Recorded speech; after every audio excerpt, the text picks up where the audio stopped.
Are you seriously going to eat, you fat blibbity blabbity blob? I mean, It's some of you might be like, continual. why would I want to start this? Sensitive. She's sensitive. She's You are listening to the Tammy Talks Unscripted Healing Podcast, where we share stories that are, you guessed it, unscripted. That's the thing, this journey doesn't stop. It doesn't really right? end. We have a general sense of the topic each episode, but really the whole point is just to show up and be authentic and let our inner child speak its truth. And I have continued to work through that story of constantly hearing, well, we don't want, got a hot dog on our hands.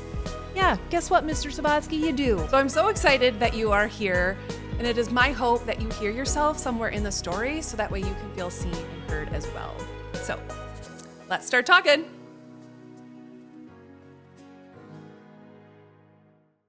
Welcome to the Tammy Talks Unscripted Healing Podcast. I hope you are all doing well. If you are joining me for the very first time, welcome. And if you are a returning listener, as always, thank you so much for hanging with me. I can't even tell you how much I just realized I have broccoli. My tooth from lunch. And I'm not even going to edit that out because that's real. For those of you that are listening, yeah, you're lucky. But if you are watching on YouTube, I definitely just picked broccoli out of my tooth because I just ate lunch. Wow, great start, Tammy. But we're rolling with it. I'm not going to stop this because it's really annoying getting in and out of Zoom. So here we go. That is unscripted, folks. I had to kind of take a moment before I came back and recorded this intro because I just finished recording with Sue on this week's episode. And no joke, she brought me to legit tears at the end. And I'm already like getting emotional again, just thinking about it. But I had to I need to fix my makeup and all this stuff before I hopped back on here. And I just needed to take a moment because, oh my goodness, their episode was so powerful, so inspiring, so empowering, so beautiful. And you have to make it all the way to the end to hear her and just feel her energy. Like I said, it brought me to legit tears streaming down my face because I just felt so overcome with emotion and gratitude for her and the work that she has done to fully shine her light for the world to see and truly benefit from. Because those of you that know Sue, just know that you just feel better when she's around. You just feel good in her energy, but it's taken her a long time. And man, does she have a story of what it took to remember who she truly was. And I'm so excited for you guys to listen to it. And I'm, like I said, I'm just so honored that I've been able to play a small part in her journey and witness the unfolding over these last 3 years of knowing her. It's truly so beautiful and so inspiring. But before we dive into the episode, I wanted to thank you all for last week's support with my daughter, Aria. We had a ton of fun with that episode, and it meant the world to me to be able to share that with all of you because we have done a lot of healing together. And I know that's going to continue as she gets into her teenage years and beyond, but I feel like we've got a pretty cool foundation going. So very exciting stuff. And lastly, I wanted to kind of talk a little bit about the energy that's out there right now. If you were listening or watching this in real time, it is August of 2024, and it is very much a main character kind of energy and stepping into that. And like, what do you really want out of life? Like, be bold, be audacious with setting your goals and fully step into that. And I am trying really hard to do that. And as you can imagine, if you listen to episode 1, being called a hot dog in 7th grade has been this reoccurring story in my head for literally since 7th grade, and playing small and dimming my light. And so I'm really trying hard to every day channel this main character energy, this hot dog energy, because I have to. Like, my life literally depends on it and that I step into this. And so I just wanted to say thank you to especially some of the women in my life who are helping create opportunities for me to do that, to step into cool new things, to meet new people, because I really have been in my little hermit mode, in my little chrysalis the last few years trying to heal. And I mean, I got my circle real small and really kind of isolated myself because I had to figure out who I was without any outside input. And so now I'm at this place where I have to step out and meet people and network and all of those things, which is super triggering for me, but I'm trying real hard. And I had a really cool opportunity the other day to be a judge for the Taste of Madison, which is an event coming up August 31st and September 1st. So if you're in the Madison area, definitely check it out. You get to sample all of the local restaurants and all of the best of the best, their little food. And it was just a really fun opportunity to go and be a judge for that. But it was interesting. And going there, I had to give myself a little pep talk like, Tammy, you are worthy of being here. You are worthy to sit at the table with these people and talk to these people. But in my head, I always kind of feel like, my ego wants me to play small and dim my light. And so I was like, nope, we are main character energy this month. Moving forward from here on out, we are not turning back. We are not playing small anymore. And I have to tell you, like, that is daily work that I have to do to make sure I step into that energy. And that's why the end of the episode with Sue, like, she just lit me up and really touched my heart. And that's where I ended up crying, because you could feel her energy and that she is finally the main character in her own story and created such a beautiful story from a lot of pain. And so I wanted you to get to that episode and encourage all of you this month and moving forward to make sure that you are the main character in your life. Step into that energy, set those big audacious goals, and just watch it unfold, because that is the energy we're playing in right now. Make the most of it. All right, we're going to head over and listen to Sue. I want to welcome my dear friend Sue with me to the Tammy Talks Unscripted Healing podcast. She has been on my wish list ever since I started this, because she is such a beautiful, amazing soul. And I have been blessed to know you since 2021, the fall of 2021. Yes. Yeah. So you had reached out about Fiercely Focused when I was running that program. Correct. So do you remember like how you found me? Because you are states away. Yes. Like, I don't how we found each other, friended each other, all that stuff. And so let's kind of give them a little context to how we met and how we started working together, and we'll kind of go from there. Yeah. So I had, been going through my own journey of healing and getting healthy. And I was feeling a little stuck. And I had reached out in one of the Facebook groups that I was in, and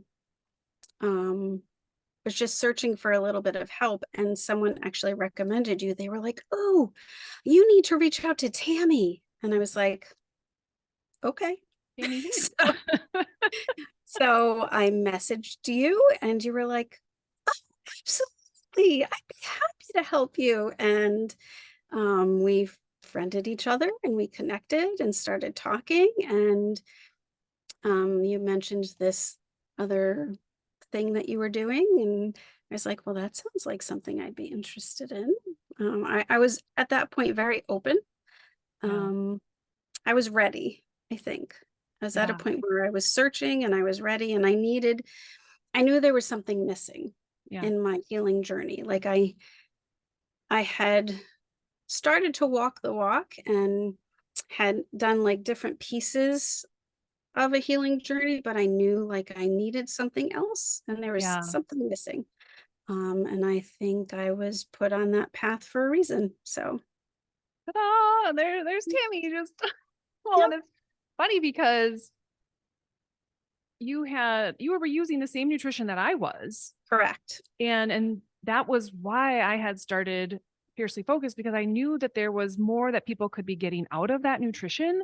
And it wasn't just that you could open this magical box and have this magical transformation and that would solve all your problems, right? Right. I knew there was more to it. And so that's why I created Fiercely Focused. And that was really revolved around more like body kindness and just starting to think of how we treat our body and how we fuel our body in a different way. And so you already had a lot of the knowledge of that coming in. And like you said, had really done some work and really had transformed yourself physically, mentally, and all of those things to a certain point. But yeah, you listened to the nudge of there's something else, there's something more. Yeah, I was stuck. I Yeah. had done a lot of things, and then I got stuck. Yeah. And I didn't know why I was stuck and couldn't really like move forward. Yeah. And you, to me, I mean, I had been there so many times as well, but kind of that classic person of why can't I go? This worked before. Like, why Yes. isn't it working anymore? And to Mhm. me, that's now a sign that I know now is that your inner child and body are like, we're not doing it the same way before. You kept trying to bypass the deeper level healing. You had done it to a point, and that was where that stuck was because they're like, no, the same way you did this before is not going to be taking you to this next level. You have to go deeper if you want this next level of transformation. Yeah, And that's something that I had never explored before. Nobody had talked about inner child work or yeah, the work that we started doing. So, yeah. And I had just started that program while you were in Fiercely Focused because that was fall of 2021. And that was the first time I ran Nutrition for the Soul, which was all about inner child work because I knew that people coming out of Fiercely Focused, like, ooh, this is the next step because you were like round 17 or 18 or something like that. And I had already been noticing that trend of this program will only get you so far, but you have to keep going. yeah. And that's why I created Nutrition for the Soul. That to me, that was that next step of diving into this inner child work because that was the root of sabotage from my Mm. perspective. Like this is who's getting our attention over here and who's throwing these tantrums.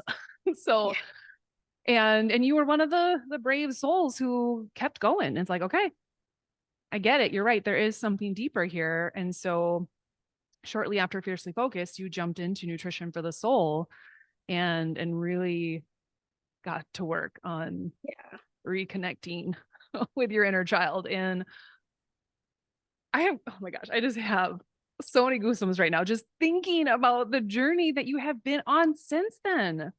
Yeah. So before, I don't want to get because there's Too far ahead. Yeah.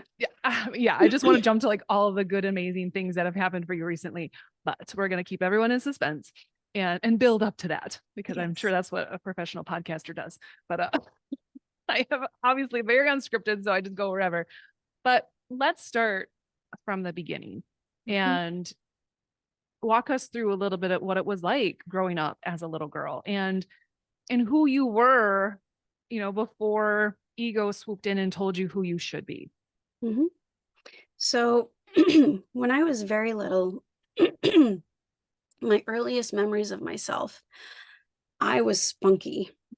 Like, I was a spunky little kid. I was funny, and I was a little devilish, but I was really kind and loving. Yeah. Um, but I was creative.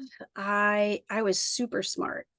Um, but I love to, like, be funny and play jokes and do those sorts of things, but that wasn't received very well. You know, I was supposed to be quiet and not make too much noise. Um, it was a very stressful household. My parents did not have a good marriage. They were not a good match for each other, so um, that created a feeling in the Yeah. home, you know? Yes. Um, it's amazing how much children absorb the energy that they're living in. Um, and I needed to, the term walking on eggshells. I I paid attention to that energy, and in order for it to be safe for me, I needed to squash that personality, Yeah. and be the good girl Yeah. and be the fixer, and I needed to make sure everybody was okay. Yeah. So that's who I kind of became, you know. Uh, I remember, and I was kind of invisible, Yeah. um, because everyone got sucked into their own troubles. And Right. I remember being like 8, 9 years old and making myself dinner because if my parents were getting along, they would get involved in a project downstairs and then they would forget about dinner time for Susan. So, um, and that's why I like to be called Sue because Susan brings up like Yeah. yucky feelings. Yep. Um, and, you know, my parents forgot about one of my birthdays. My neighbors, who became like an adopted family for me, like saved my birthday one year, you know? So, and I love my parents very much, and I'm not angry with them. I know that they were doing the very best that they could at the time, and I know that they came with their own baggage from their own childhoods, Right. and, um, I don't I no longer feel anger towards them or bitterness or resentment because 'cause I've learned a lot. Yeah. And that wasn't always the case. You No, it really was have learned a lot. definitely You not. really Yeah. have released a ton around that because, and I think I actually did a whole podcast on this of why people are hesitant to explore this childhood wound stuff. Like, I don't want to seem ungrateful or I don't want to seem like I'm blaming or shaming or, and it isn't about that. And truly, it is to free you, to Yeah. release that for you, because now you can see, oh my gosh, they were wounded too. Mhm. And they didn't know how to show love, express love, or know how to meet my emotional needs because they didn't know how to meet their own. Mhm. And that allows you to have, like, to bring in a level of compassion that you maybe didn't have before for them and understanding. And that frees you. Oh, yeah. Oh, Yeah. I was angry for a really long time yeah. and sad. Yeah. Sad, Yeah. Cause you're like, going to get deeply robbed sad. of the childhood that we all hoped and dreamed of. I mean, when you Mhm. were talking about having to suppress who you were, I literally heard Let It Go Frozen, like the song also singing like conceal, don't feel, don't let it show. Yeah. Now they know, like 'Cause it's like, I didn't feel like I would be loved yeah. for who I really was, And that's you what ego know? does, right? That's what ego tells you. It's like, you can't be that version. They won't love you this way. The good girl, Mhm. that works. That works for a Yeah. lot of people, but that I mean, suppresses a lot of people. there's a picture of me at the beach with my mother and my sister, and that's my little Susie picture. It's Mhm. my mother is standing like this with, like, Yeah. a Stone cold face. stone cold face. My sister's standing like a statue with her arms at her side, Yeah. and I've got my hands on my hip Yeah. and my knee out and a big smile and my little Yeah. bikini. Like, that's who I was, and that changed. I will I never, remember. I was gonna say, I never forget when you sent me that picture. And it was like having that connection, like all of a sudden you remember, like, that's who I always was. Mhm. That is in me still. That is me. Like it was Yeah. almost like looking at this other person, but then it clicked like, no, no, no, that was me. And she is still in there. And Mhm. I'm going to bring her back out. And that was like a huge turning point of you stepping into your power, realizing that, yeah, you had that little firecracker in you this whole time. And it's so funny because when she comes out, Yeah. my kids crack up and they're hysterical. They're like, "Mom, I never knew you were so funny," and, like, Oh, they love seeing it, and it just yeah, it's really good. yeah. Well, and I remember you telling me the story about you always come to mind for me. And I have talked about this many times on the podcast as well, and even last week's episode with my daughter about helping foster her intuition. When she feels like something's off, I now really listen to that and really honor that because even though I might perceive something completely different, I need to listen to her because of the story that you shared. I think when you were 5. In the snow in the ice at the bus stop, that Yeah, story. so share that with the audience because again, this is it's a simple thing, right? Like Mhm. a day goes by, most people would never remember this whole scenario, but you remembered it picture perfect because Mhm. it was one of those like core memories. If any of you have Yeah. watched Inside Out, when you think about these core memories, that was a turning point for you where it's like, oh, maybe what I feel isn't actually right. Maybe Yeah. I shouldn't trust myself. So I'll let you kind Yeah. of share that story. I think it's important.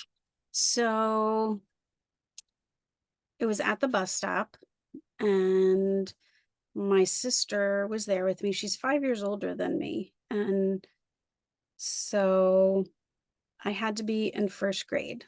So I was either 5 or 6, and I think she was in 6th grade because at the time, 6th grade was still in our middle school before it went in our elementary school before it went to the middle school, and it had snowed, and like it had snowed, like it was wintertime. There were big piles of plowed snow and like these big chunks of ice. And these three boys, I even remember their names, but I won't say it just in case they're watching. Um, but one boy we'll just call Michael was throwing these ice chunks, and these boys started like, in my eyes, they were fighting and like really getting rough. And I panicked, I got scared. I'm like, oh my God, they're gonna get hurt. There's these huge chunks of ice. They're like grabbing. I like was terrified, and I knew I needed to get help. And so I ran home. And I forgot that the bus was coming. I forgot what time, like I just forgot everything. And I knew I needed to get help because someone was going to get hurt. Yeah. I ran all the way home screaming, three boys are fighting, three boys are fighting. And I'm banging on the front door. And my mother comes to the door. She's getting ready for work. So she leaves the house with me without her coat, comes up to the bus stop. And by the time we get back up to the bus stop, the bus is there. All the kids are on the bus except for my sister, who's so dutiful and, doing the right thing. And she's literally, the bus doors are open. She's standing at the bus doors, like not in the bus, like in front of the open doors where the steps are, making sure that the bus driver waits because obviously they see us coming up. Yeah. And I guess my mother talked to the bus driver, and it turns out they were only play fighting and everything was okay and this and that. And so I went to school. Of course, it's on my mind all day because Yeah. I was a very sensitive kid, Yes. and not knowing at that age, but I always had really good intuition, and um I knew things intuitively. Yeah. I just felt things. And when I got home that day, I got in big trouble. I made my mother late for work. She's going to catch pneumonia because she ran in the cold without a coat, and I made a big deal out of nothing. Everything was fine. If I ever do that again, I'm going to be punished. And I was like, wow. Yeah. Yeah. It sends a pretty clear message to a kid of, hey, don't ever listen to your intuition again because you're going to get in trouble or question it or like, oh, should I do this? And you think about, again, as an adult, and there's that show, I don't know if they even have it on TV anymore, where they create these situations, really like someone fighting or something like that, and to see what people will do. Oh, it's still on. What would you do? Yes. Oh, it makes me so uncomfortable, right? Because ego is Yeah. like, I'm not going there. But there's a party that's like, no, step in and say something, step in and help. But it's Hmm. moments like that when you were 5 years old, it's like, I'm not stepping in to help. I'm not going to get in trouble. When really it's like, how many times in our life could we have maybe saved someone? We have no idea. I mean, Yeah. that happened to me 2 summers ago. I saw a woman fall and it just like everybody else on the corner of that road, like I could have kept driving and just pretended I didn't see anything. My intuition is like, no, you have to stop and help this woman. You Hmm. have to. But I thought of that show Yeah. because there was a part of me that was terrified. Like, I don't know what I'm getting into. And is this going to like, it totally disrupted my plans. I was going to go paddleboarding and I did not end up going paddleboarding that night. I ended up having like the craziest night ever. But I had to trust that. But it's moments like that where as a kid, you're like, oh, maybe I shouldn't listen to that. And again, knowing the environment that you grew up in where you're already walking on eggshells, you're already hyper vigilant. Like, of course, a situation like that is going to kind of rattle you a little bit and want to step in and help. And then you turn around and get in trouble for it. And Yeah. you now, not only did you get in trouble, but now you feel like a massive burden. So enter Susan the people pleaser, Yeah. right? Yep.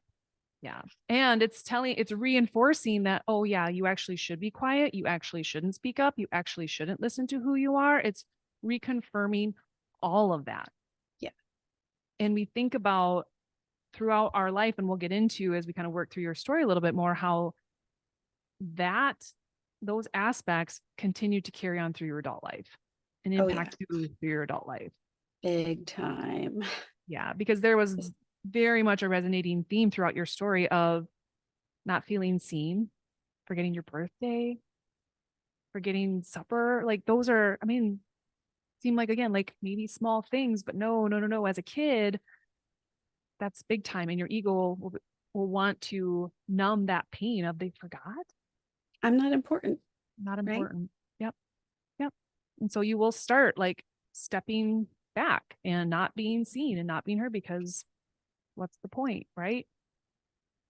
Yeah. Which again, as we get through your story, makes it even more powerful of where you are now. So, but yeah, let's keep walking us through. So we shared that Okay. story. You're, you know, in middle school, maybe now, or even high school, if there's Yeah. things throughout that you feel like would be important to share with people that kind of helped shape who you are. Yeah. I became, much more shy, definitely an insecure person for sure. Mm, I had friends, um, but I was never comfortable really sharing everything that was inside me, mm, being like an authentic self. And, the message just continued that I was not important. I mean, I remember junior year asking this boy, getting up the courage, mind you, to ask this boy to the prom. And we had been friends for a long time. When we were freshmen in high school, we dated. Back then it was like we just talked on the phone and we yeah. went to the mall together and we had always said if we weren't dating anyone at the time, we would go to the junior prom together as friends. So I remembered that. I remembered everything, that Yep. was important to me. And I asked him to the prom and he said no. Mm, I was crushed, like crushed. yeah. And I got picked up after school that day by my mom and got in the car and clearly had been crying. And it was, what's the matter with you? Oh, David said no, he's not going to go to the prom with me. And well, I didn't think he'd say yes anyway, Oh, nope. you know. Nope. Try again, mom. Try again. Yeah. I played, percussion. I was an excellent percussionist. I was really talented with music and played at graduation. I don't remember if it was my sophomore year or junior year. And obviously, it's the end of the year. It's June. It's hot. It's sunny. They were working on the pool because we had a pool at the time, and we no cell phones at that time. Right. Used the payphone, called to say I was done, come pick me up. And apparently, my dad had been on the phone with someone else because there was call waiting back then. Yep. Oh man. And they forgot about me. They forgot to pick me up. He went back to the other phone call on the other line and then went back to working on the pool and forgot that I had called. I was literally the last person there. Everybody was gone. I Oh, ended up getting like heat stroke oh my because gosh. yeah, like I got sick from being out in the heat for so long. Like it just but that Wow. led to me knowing that I needed to get out and I ended up making sure that I was able to go away to college. And I worked my butt off in school, ended up getting a scholarship, worked 3 jobs in college, um, just to make sure that this could happen. I got, scholarship, making money at college, and I took out loans, still paying those loans off. But I was able to get away and go away to college. And that was like the beginning of like being able to breathe. And Wow. At yeah, the same time, as you say that, it makes me feel like you're still almost being able to breathe, but still now in a different kind of prison because now there's like this hyper vigilance or hyper independence in a sense. Like I can't rely on anyone. I yeah, can't trust anyone. Like I will do this correct. myself. I will do this on my own. Mhm. And again, we'll talk a little bit more about this coming up about how it's been hard for you to receive help and Yeah. to think that you've had to do so many things on your own because Mhm. again, as a child, you did. There were nights where you had to cook supper by yourself. Yeah. Obviously had to pave your own way through college. Like, Mhm. yeah, there's a part of you that's like, I don't trust anyone to step up and help me. I will figure this out on my own. And that can obviously to at some point, it's served you very well to some aspects, right? It helped Right. you get through college, you got a degree. but you can also see where when the pendulum swings a little too far, that can work to our detriment too, where it is hard for us to be able to receive and feel worthy of receiving, right? Like we have to actually go even step further for you. And for me, like I had to actually feel worthy of receiving first. It wasn't even about receiving. Oh my gosh. Because again, there were so many messages growing up that you weren't worthy. Mm-hmm. And I think this is an important aspect too.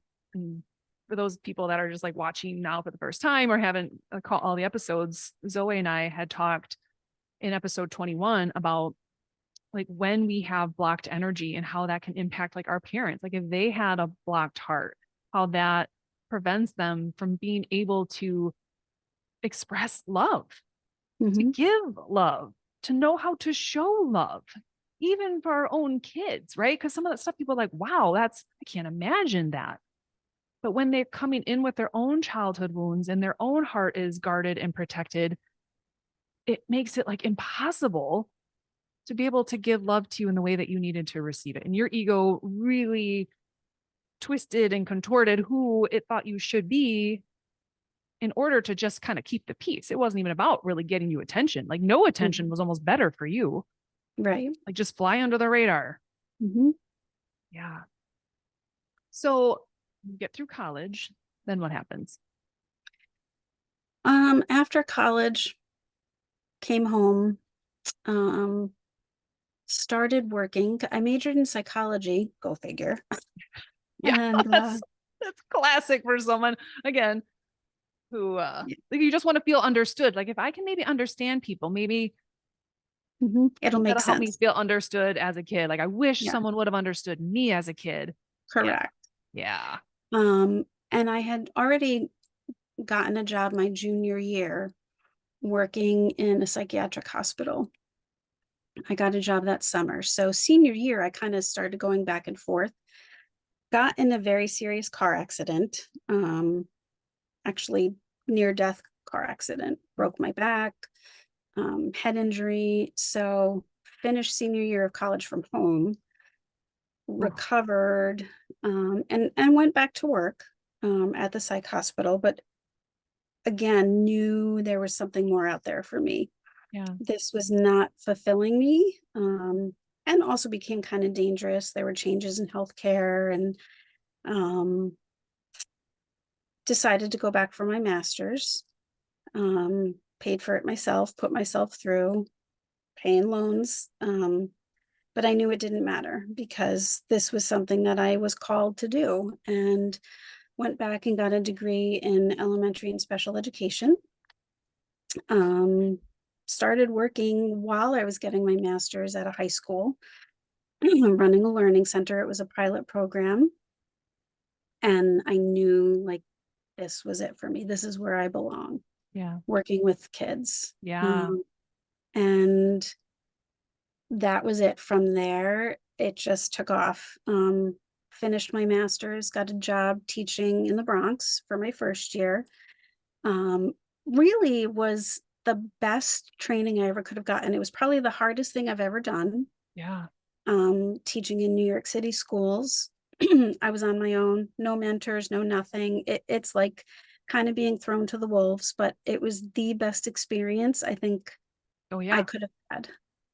Definitely made mistakes, but it was a safe place to make mistakes because there was at the time, I mean, this is going back 26, 27 years ago. There was no guidance, there was no nothing, no supplies. I mean, I did everything on my own and just figured everything out myself. But I'm so glad I did. So, it was wonderful. I mean, those kids kept in contact with me for years through high school. I mean, I had fifth graders, and there was such a bond with us. And then after 1 year, I mean, it was like an hour and a half drive for me one way every day from where I lived in the country, so to speak, to the city. So I knew I needed something closer to home. And I did. And I have been at the same school district for 25 years teaching. Wow. Special education to eighth grade. And I love them. I love my kids. I love what I do. Um, the field of education is definitely changing. Um, teaching, I still love. I love what I do in my classroom every day. There are other things outside of that that have changed that are challenging, for Yeah. sure, but Well, it's just, yeah, it's all of the loopholes and the fences you got to jump to just support these kids. And yes. it's Yeah. no surprise that you have gotten into a career, a passion where you're helping kids and not even just learn. You are there specifically because you know how to truly see them and Yeah. hear them and get to really know them and who they are. And I think like you have shared so many stories with me. I'm just like, oh, I have goosebumps just thinking about some of them. Because again, it's part of the way that you have reparented your Mhm. inner child because hello, she didn't feel seen. She didn't feel heard. She never felt Mhm. accepted for who she was. And now you are literally in a role to do that for those kids. And that's why you have a bond. It's not because, oh, she taught me math and I really learned how to do, this equation. It's because you help them feel seen Yeah. and feel And safe. special and safe. Oh, that's probably one of the biggest for some of the kids that you work with is feeling Yeah. safe, emotionally safe to support them through whatever they're going through. And yes, the kid will absolutely kind of latch on to that and feel that special bond with someone who can provide that for them. So it doesn't always have to be, a parent or a caregiver who does that. There sometimes those people in your life that maybe a complete stranger who helped you feel seen in a moment. Yeah. You serve a very important role for those kids. But I think one of the biggest challenges that I encountered, through life, and I think that was impacted by my childhood, was probably my relationships with people. Yes. Yes. Um, I dated, and looking back, I did not have the healthiest relationships with people. Um, We didn't have a good example of it either. So it's like, I how do you even know didn't. what a healthy relationship is? You don't. Yeah. Um, the first serious relationship I had, it was a person who was a recovering alcoholic. He was clean, but was a recovering alcoholic and definitely had emotional baggage. Second series, I was very innocent. I went to college very innocent. I mean, talk about innocent. It took until October for people to convince me to even like go out anywhere. And then I went out with them and I was like, That good girl label, she oh my God, good rocked girl that was one. good. I went out with them and I was like, oh my God, those two people don't even know each other and they're kissing. Like I was Yeah. like naive, innocent. Yeah. Um, so I really did not have any serious relationships until I was like in my 20s. And, so first one, not great. Second one, he was a cheater. But I stayed with him a year, you know, talk about trying to fix people. Uh-huh. Uh, I'm glad you said it before I did. Cause like, oh, there's yeah. a recurring theme here. And then, meeting the person that turned out to be my husband,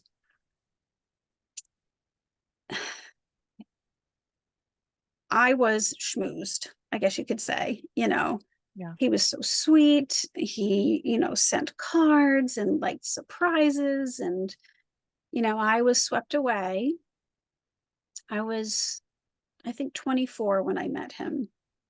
And he lived in the city. I still lived at home with my parents in the country, so to speak. And I love the excitement of the city life. And we only saw each other on weekends. I worked during the week and we saw each other on weekends. So it was very hard to get a sense of Yeah. reality, I guess you could say. Yep. And so, you know, I know that I did the best that I could at the time, but I don't think I had a really true sense of what reality was. And I was very naive and But there was a time where I kind of stepped away a little bit and we took a break because I did see, we talk about that gut instinct. Yes. I saw that he wasn't very motivated. He was older than me. He was 5 years older than me. So I was 24, he was 29. And he had been at the same job for I don't know how long, since he was out of college, and was in the same position. Like, hadn't moved up anywhere. Was not living in very good living conditions and hadn't done anything to get himself out of it. And he's 29. Didn't have a savings account. Like, all these things that I look back and I'm like, you doubted that. Why did you listen? Why didn't you listen to that? And Well, obviously I know the now answer. you know why. We already explained You that know, because you weren't taught how to trust your intuition. But yeah. but I wonder how many people who have been in similar situations or are in one now, like at some point, sure as shit, got a nudge somewhere. You have had that feeling, that intuitive hit, that knowing, and you ignored it. And that was my first nudge. Yeah. There were others, like he was a Mets fan. I was a Yankees fan for baseball. Well, that's a deal And breaker. Just kidding. yeah. And he would actually get pissed off No. during games if I cheered for my team. Like, who does that? And I would make excuses, like, oh my God, the excuses I made, like him not wanting to hang out with my friends, but we always hung out with his friends. Like, I go back now and I think about the little things. Yeah. So if there's little things, like, don't you think there's big things that are hiding? Yeah. And I just want to go and smack myself in the head, but I get it all now. Right. And through that, I try and teach my girls, Yes. with little messages here and there, but so, I stayed, but I did question it. And I asked this is so telling. I asked my aunt and uncle at one point. I remember this conversation in their kitchen. Like, I can see it like a Yep. movie. Yep. Do you think we're right for each other? My God, if you're questioning that and Right. asking your family members, then why are you considering Yeah. marrying this person? Right. The Like, fact that you asked the question is the answer. Yeah. What did they but we got respond? engaged, got married, and 1 month after our marriage, because we didn't live together, 1 month after our marriage, I sunk down the side of my bed and was like, what did I do? What did I do? Because there were the big things that I never saw, Yeah. that were hidden, that, oh boy, now we're married, they came out.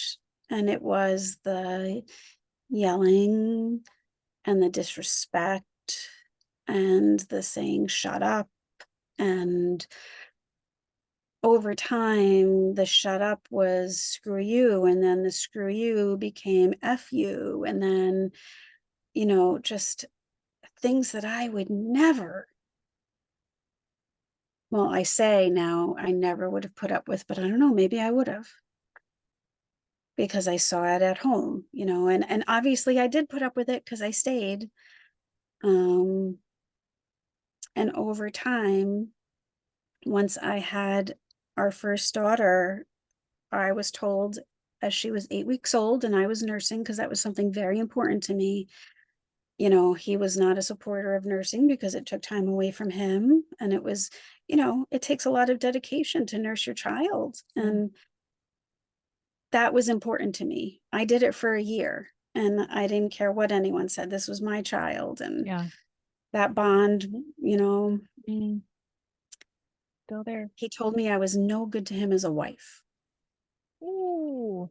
And that became very clear Yeah. in the marriage. And, he became not just verbally abusive, but in time, once we had our second child, that was not planned. I was actually considering leaving. And then my beautiful girl, my second girl came along, which was not received well by him. The news, that was a very sad day for me. Oh, It all just, crumbled, and his anger and frustration just,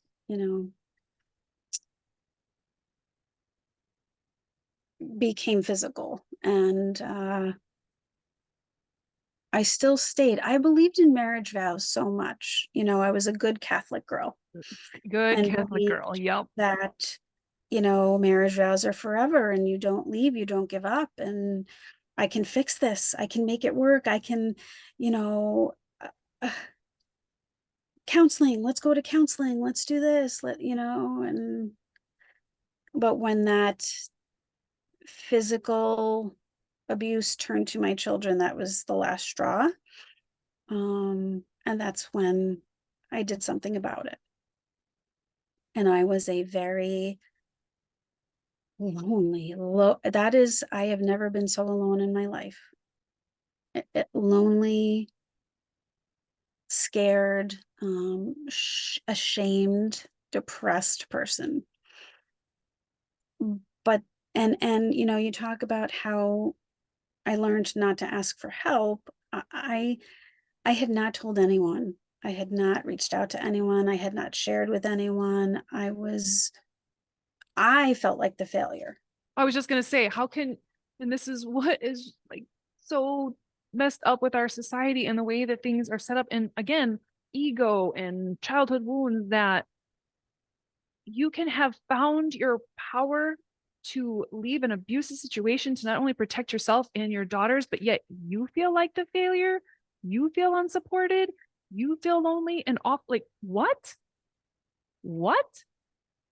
But again, that's everyone else's projections, right? Well, that's not what you should do as a good Catholic girl. Like, wow.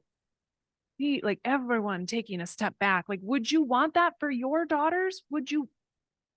No, absolutely not. So Right. why should, and again, that's where your inner child comes in. Like, if you wouldn't want that for your girls, why is this okay for us? And yeah, for you to finally realize, like, no, this is not okay for us either. We need to get out of this. Like it's heartbreaking Yeah. to feel like I know why I'm doing this and then I need to do this, and then to not have any support when you're going through the hardest time in your life. Like, who feel that? Yeah. So, um, yeah. And, our justice system is not always just. Right. um, it doesn't always, protect in the best way. Um, so eventually,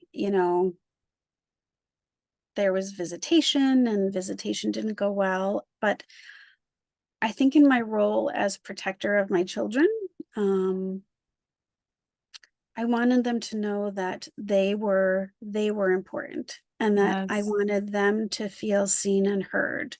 And I wanted them to grow up knowing that they mattered. I didn't want them to feel the same things that I felt. And I listened. And I think being mama bear, and that's where I think the change started to happen with me. I knew I needed to get stronger. I was like this weak, crumbled mess, really. But I knew I couldn't stay that way. And I think that's where the work started. Not only was I in therapy, but they were in therapy. And if I felt that someone wasn't listening, I fixed that. And I started asking for help. I went to the Women's Center, where they give help to people who are victims of domestic violence. I found whatever resources I could. There were times where he didn't pay me for a whole year. The anger that he felt because I made his life hard, he took out on us. Because he felt like he was paying me, not paying the children. So he didn't pay me for a whole year as we were going through this whole process. And like, I couldn't put gas in my car. I couldn't get groceries. Like, it was hard, but I didn't care. It was still better than being abused. So, you know, there are resources out there, and asking for help is important. And once I started asking for help, things started to change, and they gave us, grocery store cards to get some groceries during that time. And, they helped us with Christmas because I couldn't buy Christmas gifts at the time for the girls. And once, we were in therapy through there at first, and, learning that I am important and that I am worthy, um, it sounds so silly to say, like, as a human being, you have to learn that you are worthy and important, but we shouldn't have to learn it. It should be yeah, ingrained because we are I born know. worthy. But you're right. You're conditioned You are over time. conditioned over time to feel that you aren't. So here we are as adults having to unlearn all of the reasons why we aren't, so we can remember that we always were. Yeah. And it has been such a beautiful journey to witness you realize that and to claim it and receive it, Oh, which I yeah. love. It's full circle moment because I just wrote a post on Sunday night when I was out on the paddleboard about like the energy out there right now is that it's claiming Mm. that like main character energy and claiming it and receiving it. And, but again, I said I had to first feel worthy of it. Yeah. And that's been the journey that you have been on as well, is I needed to even know I was worthy of receiving help. Mhm. But, and again, I have shared this on this podcast too, is like when we come into situations thinking I only can do this myself, I can't receive help, your fists are closed, your hands are closed. Like God cannot put anything in it to help you. But when you Right. finally open up and say, I need help, Yeah. I need help, like then the blessings, the gifts, the resources, the Yeah. help, the money, the whatever can start pouring in. And it doesn't mean that I'm a failure. Right. That was Yes. one of the biggest lessons that I had to learn, is none of this meant that I was a failure. It actually meant that I was doing something good, Yeah. because I was Empowering. providing for my children. I was finding a way to survive. I was taking them out of a terrible situation. I was, like, I'm not failing. I'm thriving. I Yes. am Looks a little doing different great. right now, but Yeah. but you think Yeah. about it, like that is empowering to know, like to do that, even if it looks messy and hard. Everything about where you were before was disempowering. You had no voice, you had no boundaries, Mhm. like none of that. You had no voice, no like sense of self. Oh, yeah. Like, that is so true. And like, no sense of self. It's so funny that you say that, because I was even just having a conversation in the car with my Of course oldest you last night. Like, I used to be the type of person that, like, if somebody didn't like me, I would be like, are. oh my Mm-hmm. God, I don't know why they don't like me. What did I do? I would, Mm-hmm. and like, now I'm like, fuck that. I don't care. Like, what's wrong with them? Exactly. Like, That I sounds don't like a have time you for that. problem if you don't like me, because I'm freaking Right. awesome. I know. Like, I don't have time for that. I'm not in high school anymore. If they don't like Oh, me, too bad for them, like, yeah. That is main character energy. And I love that yeah, you're claiming like, that. sense of self. I Yes. know who I am. If you don't like Yes. me, fine. You don't have to, Yeah. you know.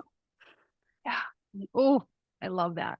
So let's kind of jump into that, because throughout you starting to reconnect with your inner child, like started to find that. But what, again, you were like textbook in the most beautiful and unique way, because the way that you parented your children was like kind of opposite, right? Of what I never received. So I'm going to make sure that my Yes. kids feel seen. I'm going to make sure they know who they are. I'm going to make sure they feel loved.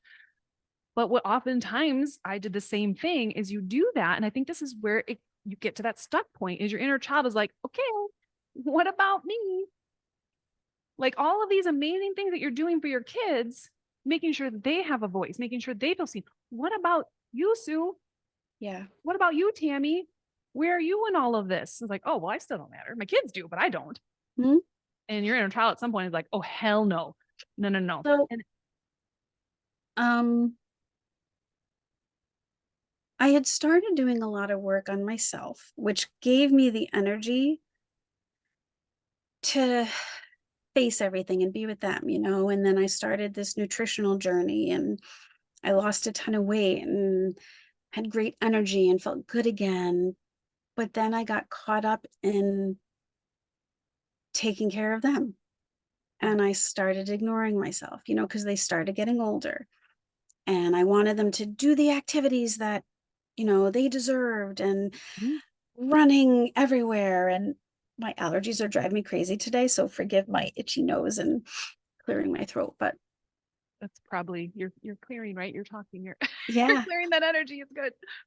um, so like lacrosse tournaments and every weekend traveling to New Jersey and Maryland. And I wouldn't trade any of it for the world. Right. Like, it was so important to do that. I mean, my daughter has a scholarship now for college because of that, and they knew that they came first. But at the same time, I started losing myself again, and I wasn't paying attention to my nutrition, and I was exhausted again. And Yep. I started losing myself again and getting wrapped up in everybody else's needs, and my mom is living with us now. She had gotten sick, and so she moved in, and there are, some toxic traits there. And I I was getting walked all over a little bit there, Back to walking and on eggshells, but now you're doing it as an adult in my own home. in your own home. Yeah. Now your inner S- child's like, say what? Oh Yeah. no, no, no. And so that's kind of where I'm like, well, I've done all this work. I've been in therapy and I've done all this work, and I'm getting stuck again. This nutrition isn't working anymore. What am I doing? And something's missing. I had done all of this, talking about ego and talking, but like I didn't really understand ego quite. Heard the terminology and the word and was, you know, taking the glass elevator and looking down and all of, but like uh, I needed a little more. Um, because I lost me. And I had started to work so hard in figuring out who I was, but I didn't quite get there yet. And when you lose yourself, you start getting frustrated, and then that frustration leaks into other things too. And I was starting to get into battles I didn't want to get into. And I'm like, wait a minute, this isn't me. Like, what's going on? So, and once we connected, um, and started working on the inner child, like so many things started to hit me about the root of everything, like where this all came from and why I made the decisions I made, why I put up with so many things, why just the realizations of, and it didn't all happen at once, like little things pop up here and there, like each time we would meet and each time we would talk, and listening to other people's stories, Yep. like, oh, the light bulbs and the epiphanies that would happen. And like it would take me back to a moment, and I'd be Mm-hmm. like, oh my God. And it's like you rework through those things, and then it brings you back to current day in your own life. And it's like going back to those moments and kind of like fixing them in present day, if that makes sense. Absolutely. Yeah. And it just allows me to work with my girls in situations in their life today, Right. if that makes sense. Totally. I mean, that's so much of the episode I did this last week with Aria was by seeing things, by healing my own inner child. I know now how to like better parent her and make sure that she feels seen and all of those things. But in doing that, I can no longer abandon myself. And that was Hmm. where you got caught is I am this amazing mom and I'm doing all of these things, but I abandoned my inner child. But again, Hmm. at that point, you didn't know that you had one. So it was like, oh, that was the missing piece. Yeah. And so once you started realizing that you and your inner child were just as worthy of all of those things, like that just, it, again, I would say like your inner child is the key to unlocking so many pieces of the puzzle, so many gifts, so Yeah. much like empowerment and like finding your voice again, because you realize like that little girl was always worthy of being heard. I'm going to make sure I am heard now, not just my girls, me. And you started And to like, bring that out again. yeah, and like with my younger daughter, she's very unique and she has some special gifts Oh, yeah. and she's different. And, you know, she's not like the kids that are in high school with her. And the message that I never got was that that's okay, Yeah. you know, Own that. Celebrate that.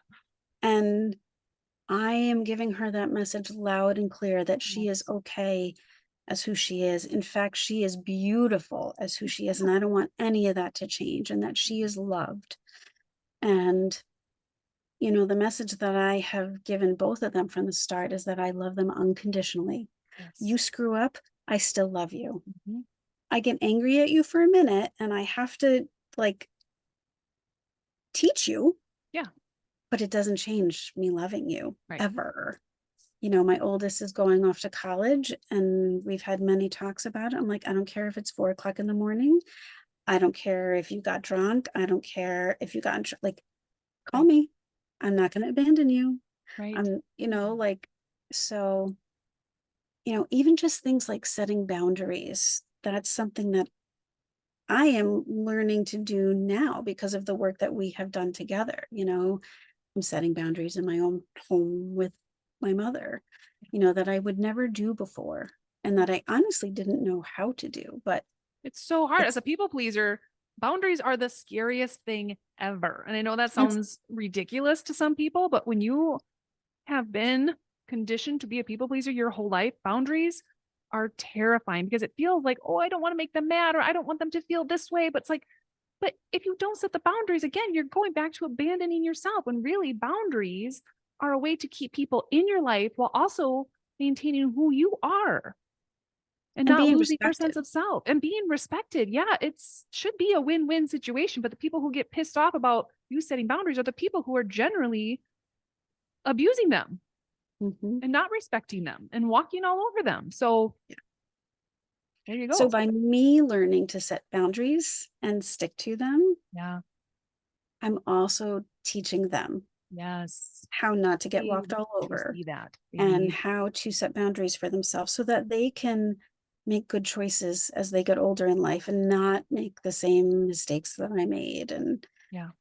it's just, there's so much change that has been created in my life just in the past 3 years. Like the change that has come because of the work that I've done, I am a very different person than I was 3 years ago. Like Very much so.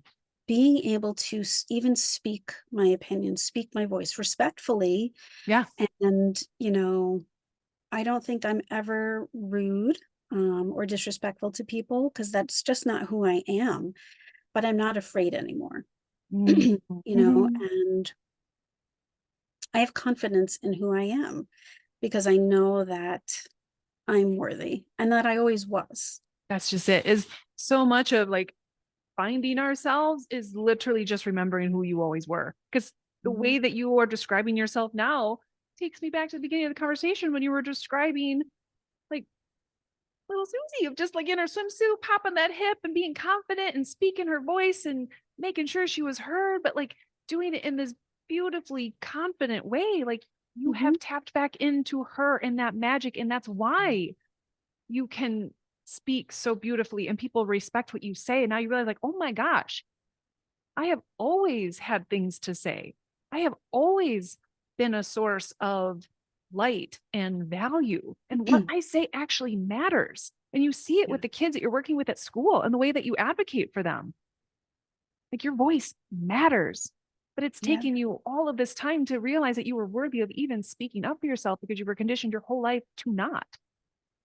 And I feel like I'm able to kind of speak things into my life Yeah. too. And Oh, yeah. Let's go there because, guys, I talked about Aria being a manifester last week.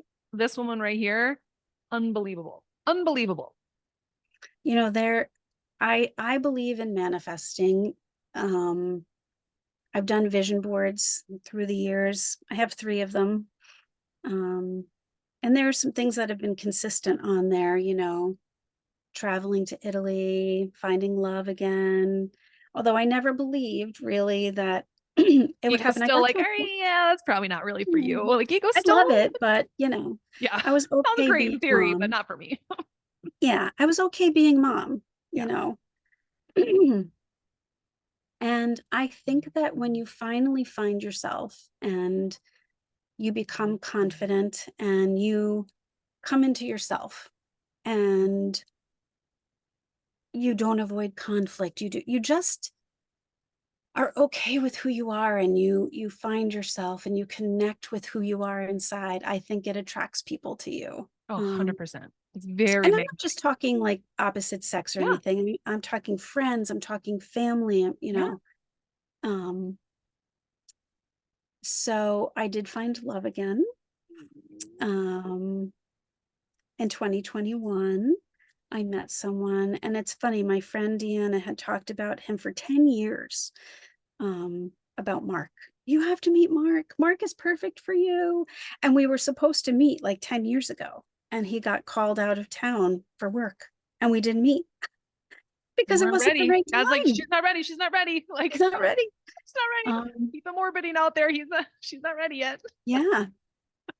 And so Deanna and I were out to dinner, and we were talking and nice and relaxed. She's like, that's it. You and Mark have to meet. So she sends him my picture, says, you have to meet Sue. And she's like, okay, it's out of my hands. Whatever happens, happens. If it works out, I'll take all the credit. If it doesn't, I don't want to know anything. So, I love that. um, and I'm telling you, I didn't think a person like Mark could exist. He is just a wonderful man. He loves my children like they're his own. He is such a positive male role model. Um, and he loves me for me, my true, authentic me, Yes. the good and the bad. All of you. And I don't have to be perfect. I can just be me. Yeah. And I can't believe the change that, like, I actually have a full partner in life, Yeah. like an actual partner. Right. I You don't don't have to feel, do this alone anymore. Like, yes, what? I've never really, I have always Yeah. felt like I am alone in this in life, and I just have to figure everything out all the time, like, Yeah. which is so exhausting. It's just so exhausting to always have to figure it all out. And I can just talk to him about anything, and it never ends up in a fight. Like, we just talk. Right. Like you can It's have hard conversations, tough conversations, but because you have now like literally cleared so much of this heavy energy, when you speak, it comes from your heart. It's not coming from ego. It's not defensive. You're not shaming. You're not blaming. It's coming from your heart. Like, I want to understand this. mhm. Like, this is how this made me feel. I can understand how maybe you meant it or whatever. Like, the way that you approach conversations with him is so beautiful. It makes it Yeah. safe for him because you have helped him in so Yes. many ways. And that was something else we Mhm. were going to talk about is how your healing has literally trickled down, not even trickled, poured down into the people around you. And not without you taking on their stuff, just simply because you have done this work. You have healed. You have, like you said, attracted people to you. It's almost like you're this beaming light, and people are like, what is she doing over there? Oh, she's healing. And they Mhm. want some of that energy. Like people that you had kind of sworn off that like they're always going to be this way have started to get closer to you and like, tell me more. What are you doing? Mhm. Help me. Because you create such a safe, grounded, healing energy. And you now just exude it because you know, like, this is my light. I've always had it. I dimmed it for a lot of years, but this baby is fully cranked on now. It's so Yeah. funny you say that, because at our wedding was like the perfect day. By the way, we got married. Yeah, I got married. It was like fairy tale. Oh my gosh, all the things. Oh, it was amazing. Like And you his, manifested that too. yeah, my nieces, one in particular, we were like out after the wedding later that day and just hanging out. And she's like, you seem so at peace. Mm. And just that she was like, that's it. Like, Yeah. feel such peace inside and calm. Yeah. And I think my daughters feel it too in some way. I mean, there's always little things that come up because there's still that other part out there that we deal with still. But there's a safety and a peace and a calm that we have in our life, and it's wonderful. And it's because you have done this work. Like this is the gift in doing this inner child work is that peace and joy and the calm is on the other side of that. It's the chaos and the cluster and the heartache. And that's like, but you kind of had to work through that stuff to be able to find this gift, but this is on the other side of it. Hmm. And when it's scary sometimes to start this journey and to look at your stuff, ego can be like, no, no, no, no, this is too hard. This is too scary. But you have to anchor into there has to be something on the other side of this. And that has literally been my hope and my anchor is that I know there is something on the other side of this that is going to be worth all of it. And it already is. And I know that there's so much more for both of us to be Hmm. shown and given as we continue to step into our gifts and our purpose. And I think that's been something so beautiful with you is not only are you like pouring into your daughters about how special they are as you finally realized how special you are. Right. Like I am intuitive. I am highly sensitive and I'm owning that. Like I've always known, like you have fully embraced that aspect of you, whereas you shut it down when you were 5. Like it's amazing. Yeah. And some of the work is hard, but I think that you have to process the stuff that was never processed. Yeah. All that stuff that was shoved down deep to get out on the other side of it. And it's interesting, I was talking about how my niece made that comment about feeling peace. Yeah. Since the wedding, my sister, who, we love each other, Yep. we're family, we love each other, but we've never like actually been close. Like we never really talked all the time on the phone or spent lots of time together. And it's something that I always wanted. Again, I always felt kind of unimportant, like I didn't really matter. And Yeah. she's started reaching out and connecting and talking and texting. And, you know, she was supposed to come for my daughter's graduation. And then, her way of getting here kind of got canceled, I guess you could say. Um, and she figured out another way to get here. Which is huge. And I know not everyone knows the backstory of how huge that was for her to put Yeah. in that kind of effort to be there was incredibly significant and a turning That point, was honestly. like Yeah. huge. And it meant so much to me and so much to my children. Yeah. Like, I was like, wow. And so then we talked about maybe doing something together over the summer. And I didn't want to get my hopes up, like, because I didn't want to be disappointed. Um, and I've gotten really good at meeting people where they're at. Mhm. You know, I just try really accepting people for who they are and not putting expectations on them. Yes. And what I want to say, and adding to that, and by you doing that, when you say meeting them where they are, you're doing that without lowering your vibration now. No, That's the difference. Because I think before you're meeting them where we're at, like we kind of like we get sucked into yeah, that energy, that lower yeah, vibrational energy that right. brings you down, that makes you feel miserable, that puts Mhm. you in a bad mood. You don't do that anymore. You meet them where they're No, at, but you're actually really you're you're maintaining where you're at and you're inviting them to meet you, but yet you can still have compassion for where they're at in their life. That's a yeah, huge difference. yeah, because in the past, I think I would be like, well, okay, but it would be with resentment or disappointment Yes. or, well, okay, fine, they are who they are, Yep. which really isn't meeting them where they're at anyway. But now I'm like truly meeting people where they're at and just accepting it. Yeah. And being like, I'm okay with that. Like I'm still me Yeah. and I'm going to be me, but like, Yeah. okay, you are who you are and I love you anyway. Yes. Like that's the difference. Yeah. I'll love you no matter what, kind of a thing. Or if I'm not okay with where you're at, I still accept you. Yeah.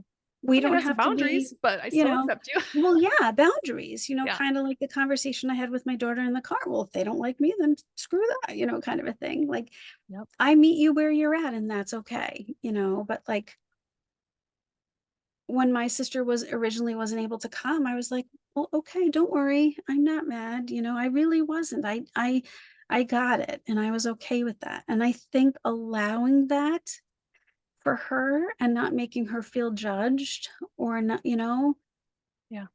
invited her to find another way. And because you weren't shaming, you weren't putting no, negative energy back on her. You kept it very neutral, yeah, and understanding. unconditional love, Yes. unconditional love. And people are attracted to that. And that's where it's like, well, I do need to be there all of a sudden, like to feel that from someone when maybe they're not feeling that in other aspects of their life. Yeah. You're going to make some effort, whether you realize it or not. You're just like being unconsciously led by God to be like, no, you need to be there. And so we planned this sister trip and like it really happened. It really happened. And you looked so happy in your pictures. Just you could feel the joy. You could literally feel the joy in your pictures. But from both of us, Yes. Yeah. She and like beforehand, like she was texting me like every day, like, what are you packing? I'm packing this. And like I could feel her joy. And that just like, and it was magnificent, like really magnificent. And it was a gift, like such a gift. And like, we're going to do it again. I was like, I think we should make this a new tradition. And like, she really wants that. And I'm so happy. Like, I'm so happy. And we've been talking every day since then, just like, it makes me think back to that picture of you guys on the beach. Like you hadn't lost yourself yet in that picture, but she already had. And so for you guys to come back to the beach and now you're helping her remember who she is, you're helping bring back joy to that girl in that picture. Like, oh my God, I have so like, can I tell trying you not to about like one of burst our into tears dinners? right now, Oh but my like, God. what a beautiful thing again by you remembering who you are.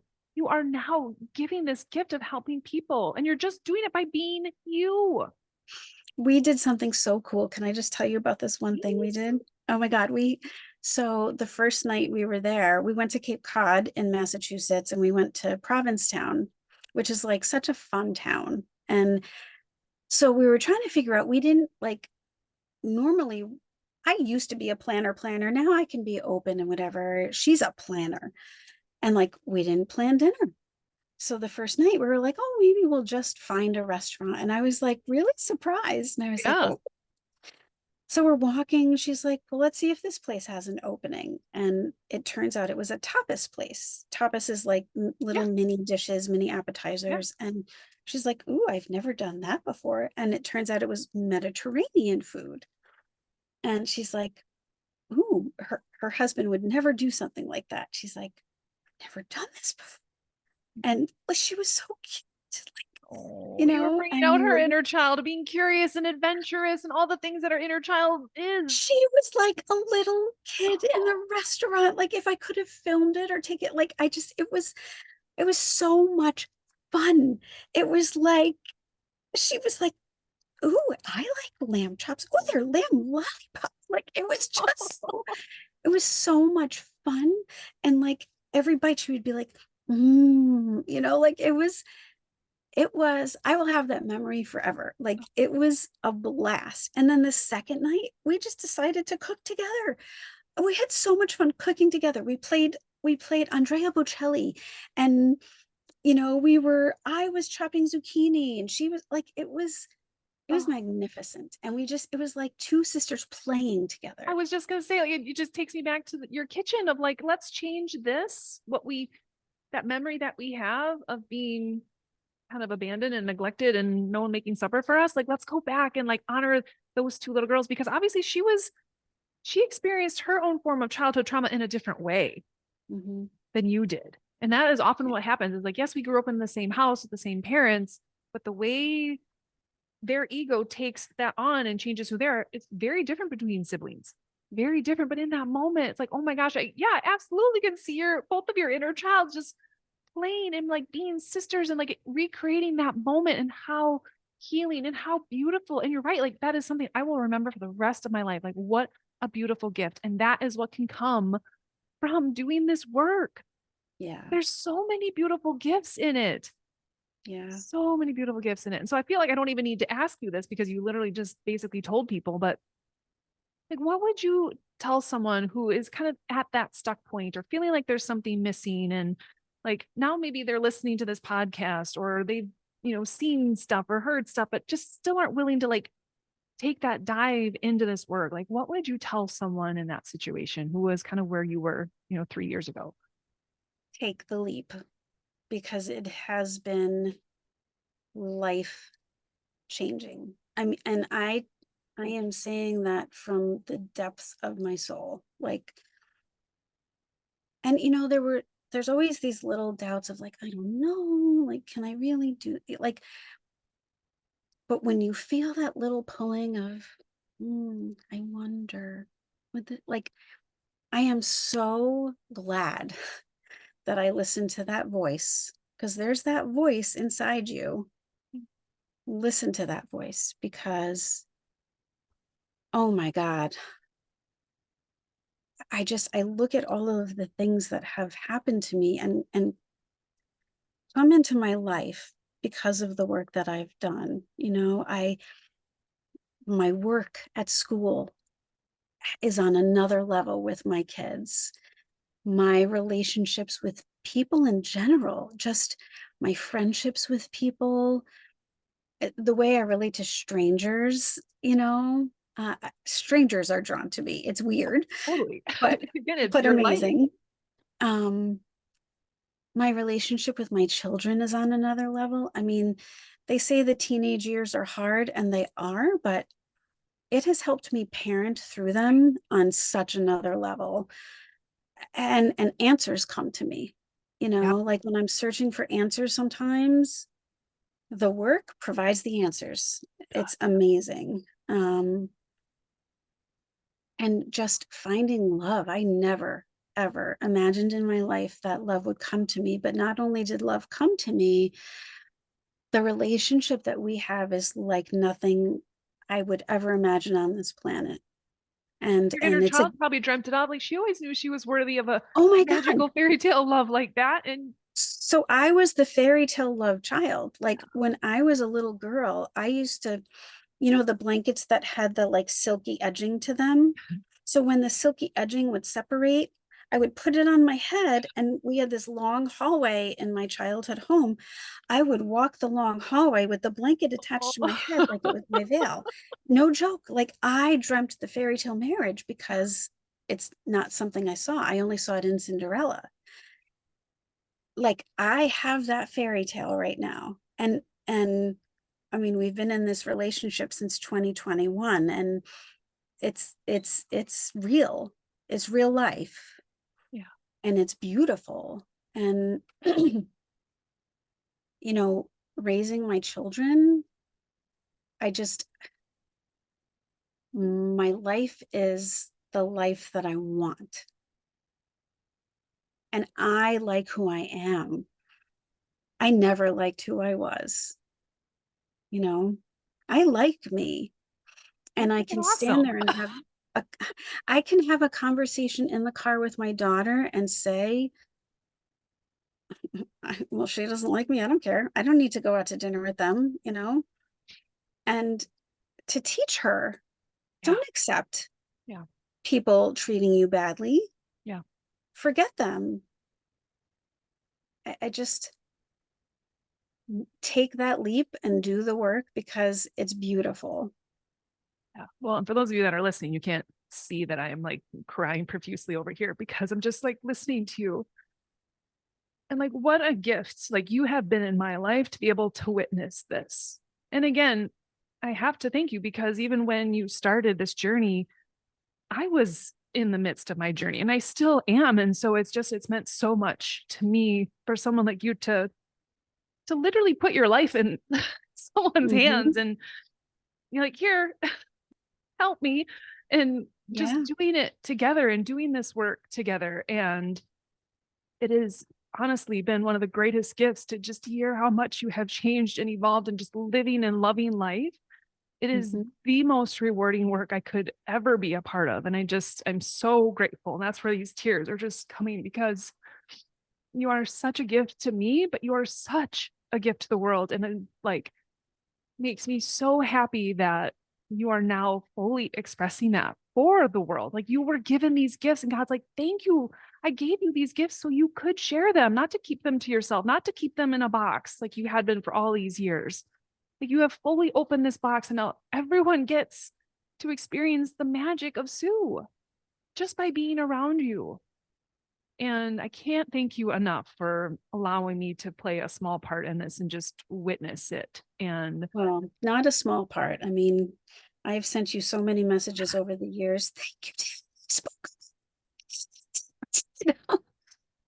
I just, you are a gift to me and the world. And, you know, anyone who has you in their life, you know, you are a gift to all of us. So I wouldn't be here if it wasn't for you being a part of my life. So you know how much I love you, and I am so grateful for you. One of these days we are meeting in person officially. Yes. Like, you are one of those people, like, she is on my list of like, I gotta meet her in this lifetime, like in person, full on bear hug. Like, yes, we are making that happen. Manifest that, add that to your dream. I will definitely. Oh my goodness. Yeah. I can see both of our inner child just absolutely loving that. Cause I was very much that too, that like dancing together. We both love that dancing. So that's what we're doing. You guys heard it here. Yeah, we're going dancing someday. We're going to do it. Oh, I look forward to that. Thank you so much for sharing your journey, your story, your heart, your energy, because I know this is part of your gift, right? Is now using your voice to share your story. You were given your story for a reason, to be able to help people that maybe are in a similar situation, that are feeling stuck, that don't know how to get out, that don't know how to find their voice. Like, this is part of your gift, part of shining your light. And this podcast is just a small way of doing that. But that's really the work that you've been doing, is like, I need to step into this so I can be that light for other people and let them know that there is hope. There is a way out. It's okay to receive help. There are resources out there. Yeah. And what a beautiful story, and that there can be this like happily ever after. But you did the work. That didn't just happen. Didn't have a magic wand. You did the work to make that happen. Yeah. Oh, thank you so much. I loved this. Thank you for everything. All right. Well, thank you everyone for welcoming Susan into your earbuds, your whatever you're doing to listen, but into your hearts. And I would love, if there is anything, as always, that resonated with you, let her and I know. Those things they just always fill your heart when like you reach somebody or that you help somebody. And she doesn't need that validation. You can tell that here, like she knows what she's got going on over there now. She is in her main character energy. She knows. But if there is anything that resonates, or just, let us know, because it's always feel good energy that we can exchange. So, but anyway, thank you, Susan. I hope you have a wonderful, amazing day. You too. I know you will, because that's just that. And and we'll be in touch. Yes, we're planning this. We are going to plan this dance date. All right, sounds good to me. All right, love you so much. Have a great day. Thank you. Love you. Bye. Okay, bye.